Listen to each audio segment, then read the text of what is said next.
Hi all welcome to Gomathi Priya TNPSC. இன்றைக்கி நம்ம previous year question paper analysis தான் பார்க்க போகிறோம். 2026 லாஸ்ட் மந்தில் நடந்த ஒரு கொஷின் பேப்பர் தான் அது.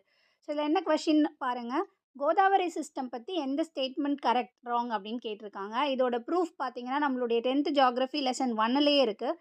ஸோ ஃபர்ஸ்ட் பார்க்கலாம். ஃபர்ஸ்ட் பாயிண்ட் பாருங்கள், it is the largest river system in the பெனின்சுலர்னு கொடுத்துருக்காங்க.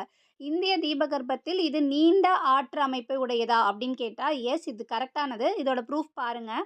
ஸோ 10th ஸ்டாண்டர்டில் கிழக்கு நோக்கி பாயும் ஆறுகள் டாப்புக்கு கீழே கோதாவரியில் ஃபஸ்ட்டு பாயிண்ட் பாருங்கள், தீபகற்ப இந்தியாவில் பாயும் மிக நீளமான ஆறான கோதாவரின்னு தான் கொடுத்துருக்காங்க.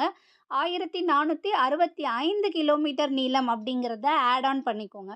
ஸோ நெக்ஸ்ட் பாயிண்ட் பாருங்கள், it is the third largest west flowing peninsular river அப்படின்னு கொடுத்துருக்காங்க. இந்திய தீபகற்பத்தில் மேற்கு நோக்கி பாயும் ஆறுகளில் இது 3வது பெரிய ஆறு. ஸோ இப்போ தான் பார்த்தோம், கிழக்கு நோக்கி பாயும் ஆறுகளுக்கு கீழே தான் கோதாவரி வருது. இது மேற்கு நோக்கி பாயும் ஆறு கிடையாது. அப்போ இந்த ஸ்டேட்மெண்ட் தவறானது.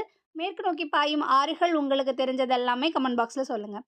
தேர்ட் பாயிண்ட் பாருங்க, it is the third largest east flowing peninsular ரிவர்னு கொடுத்துருக்காங்க.